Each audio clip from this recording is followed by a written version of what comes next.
आपको बताना चाहेंगे, ये दास आपको बताएगा कि आप यहां फंसे कैसे। सबसे पहले आपको इस भक्ति मार्ग में लगने से पहले, इस ज्ञान को ग्रहण करने से पहले सृष्टि रचना का ज्ञान होना अनिवार्य है। जिसमें आपको सृष्टि रचना का ज्ञान हो जाएगा, फिर आपको सभी सदग्रंथ और युग काल का सारा जाल आसानी से समझ में आएगा। तो पुण्यात्माओं, ये सत्संग, ये ज्ञान हमने कभी सुना नहीं था, जिस कारण से प्रथम बार सुनोगे तो ऐसा लगेगा जैसे वैसे बनावटी सी कहानी है। लेकिन जब सदग्रंथों से दास प्रमाणित करेगा उस कथा को, आप दांतों तले उंगली दबाओगे कि सचमुच ये तो सारा ही सत्य है।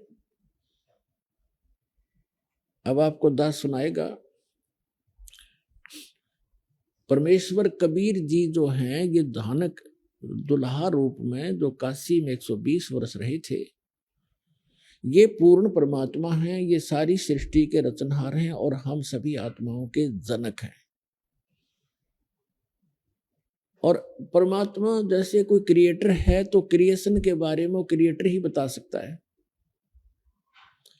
अपने द्वारा रची हुई सृष्टि को रचने वाला ही बता सकता है। इसलिए अभी तक ये सृष्टि रचना का ज्ञान किसी को नहीं था, ना श्री ब्रह्मा को, ना श्री विष्णु को, ना शिव को।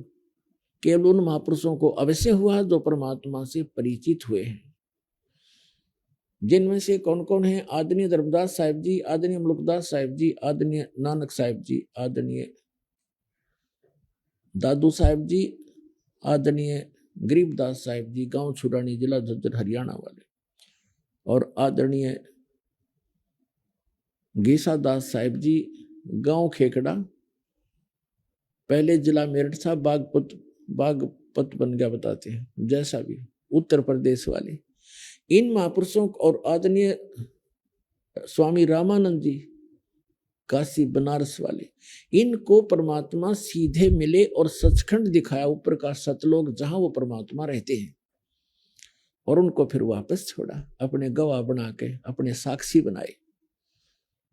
उन महापुरुषों को ये ज्ञान था, लेकिन उनकी वाणी में इतना डिटेल नहीं बनाया उन्होंने। क्यों? उनको मालूम था कि भगवान ने जो ज्ञान दे ही रखा है तो बार बार उसको बताने का कोई औचित्य नहीं रह जाता। तो परमेश्वर कबीर जी ने अपने द्वारा रची हुई सृष्टि को कैसे बताया है कि पहले केवल परमात्मा कबीर जी थे अकेले,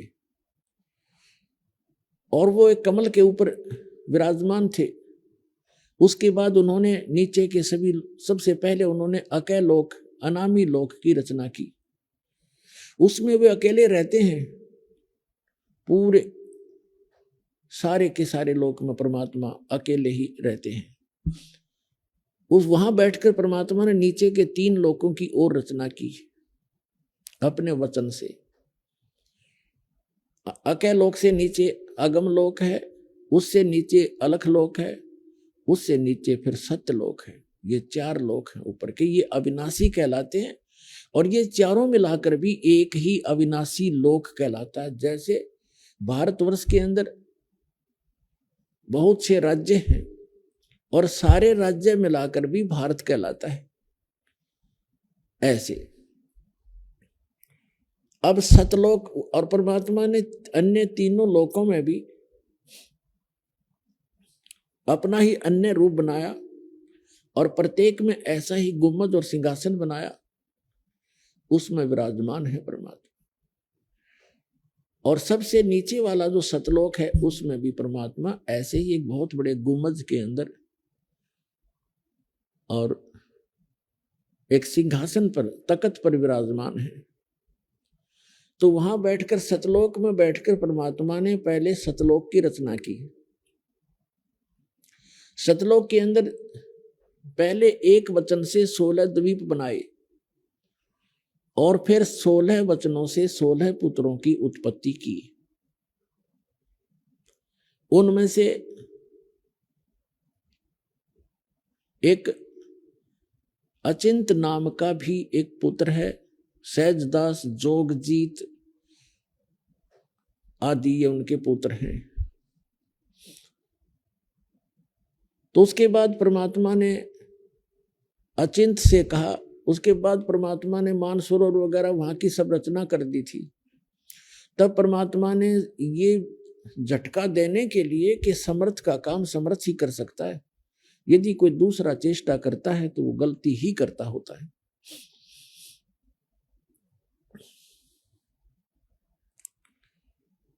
तो परमात्मा ने अचिंत अपने पुत्र से कहा कि आप सृष्टि रचो।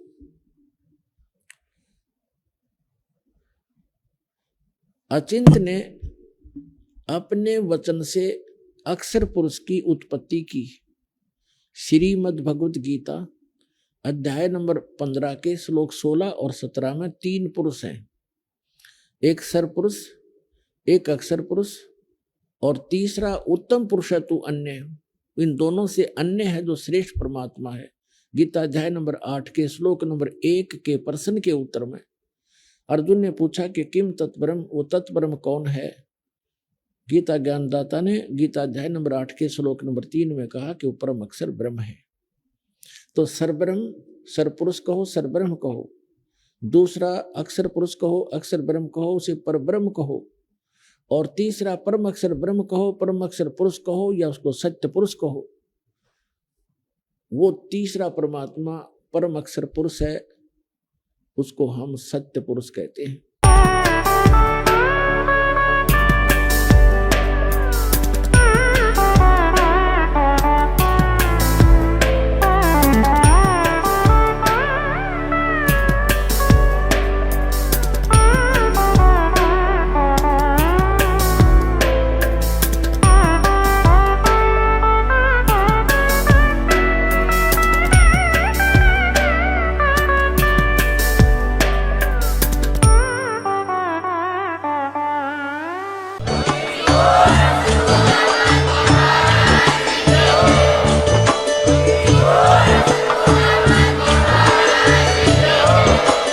आप सुन रहे थे जगत गुरु तत्वदर्शी संत रामपाल जी महाराज जी के मंगल प्रवचन। अधिक जानकारी के लिए विजिट कीजिए हमारी वेबसाइट www.jagatgururampalji.org। संत रामपाल जी महाराज जी के शुभ आशीर्वाद से पूरे विश्व भर में 500 से भी ज्यादा नाम दीक्षा केंद्र हैं, जिन पर संत रामपाल जी महाराज जी द्वारा ऑनलाइन निशुल्क नाम दीक्षा दी जा रही है। अपने नजदीकी नाम दीक्षा केंद्र का पता करने के लिए संपर्क करें 8222880541।